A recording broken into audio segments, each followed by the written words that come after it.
Hi guys, ayan mag-harvest kami ni Jared ng aming siling hinog dito sa gilid bahay. Pati dun sa likod, ayan, dami ng bunga. Pero yung kulay Likod. Ang dami namin siling na sili. hinog na. I-harvest na natin. Ayan, kukunin na muna namin ni Jared yung hinog.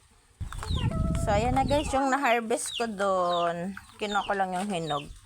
Tapos dito kukunin ko sa likod yung hinog guys. So ayan guys, kukunin ko naman yung ibang sili dito sa likod. Ayan, daming hinog din. Ayan. Kunin ko muna. Ayan na guys, yung hinarvest namin. Oh. Ayan. Tapos ito yung ibang hinarvest ko. Tapos binilad ko na guys. Ayan. Nice. Tatanggalin ko lang yung mga buto. Tatanim ko ulit.